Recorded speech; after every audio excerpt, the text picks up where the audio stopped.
ഗൃഹനാഥനെ വീടിനുള്ളിൽ മരിച്ച നിലയിൽ കണ്ടെത്തി. കടുത്തുരുത്തി ആപ്പാഞ്ചിറ മാന്നാർ മൂർക്കാട്ടിൽ മാത്യുവിനെയാണ് വീടിനുള്ളിൽ മരിച്ച നിലയിൽ കണ്ടെത്തിയത്. ശരീരത്തിൽ വിവിധ സ്ഥലങ്ങളിൽ മുറിവേറ്റ പാടുകൾ ഉള്ളതായി പോലീസ് പറഞ്ഞു. ശരീരത്തിൽ തലയിലും നടുവിനും മൂക്കിനും പുരികത്തിനുമടക്കം മുറിവുകളുണ്ട്. Forensic, fingerprint, dog squad വിഭാഗം പരിശോധന നടത്തി. ഉറവിലങ്ങാട് സിയുടെ നേതൃത്വത്തിലുള്ള പോലീസ് സംഘം സ്ഥലത്തെത്തി ഇൻക്വസ്റ്റ് നടപടികൾ പൂർത്തിയാക്കി. കുറച്ചു നാളുകളായി സ്ഥലം വിൽപ്പനയുമായി ബന്ധപ്പെട്ട് മാത്യുവും മകൻ എബിയും തമ്മിൽ തർക്കമുണ്ടായിരുന്നതായി നാട്ടുകാർ പറഞ്ഞു. ഭാര്യ മരിച്ചിട്ടിപ്പം 14 വർഷം പറ്റിയിട്ടുണ്ട്. അദ്ദേഹവും മകനും തന്നെ ഒറ്റയ്ക്കാണ് താമസിക്കുന്നത്. ഇതിൻ്റെ ഇടയ്ക്ക് അദ്ദേഹത്തിന് സുഖമില്ലാണ്ട് വന്നപ്പം അദ്ദേഹത്തിൻ്റെ ചേട്ടൻ്റെ മകൻ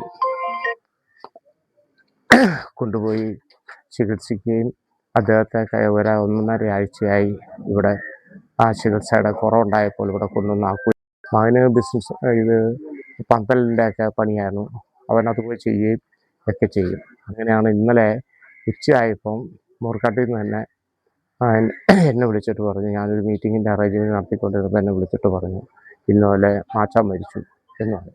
ഇവിടെ വന്നിരുന്നപ്പം മാച്ചാൻ മരിച്ച് കിടക്കുകയാണ്. അങ്ങനെ പറഞ്ഞാൽ ഞങ്ങൾ നിയമമനുസരിച്ചുള്ള നടപടിക്രമങ്ങൾ നടത്താനും പോലീസുമായിട്ട് ബന്ധപ്പെട്ട് പോലീസിനെ വരികയും അവരിന്ന് കാലത്ത് തന്നെ മറ്റുദ്യോഗസ്ഥരെല്ലാം വന്ന് ഇൻഫെക്ഷനെല്ലാം ശരിയാക്കി ഇപ്പം മെഡിക്കൽ കോളേജിലേക്ക് കൊണ്ടുപോവുകയാണ്. അദ്ദേഹത്തെ സംബന്ധിച്ചിടത്തോളം ആരുമായിട്ടൊരു പ്രശ്നമുള്ള ഒരു മനുഷ്യനല്ല.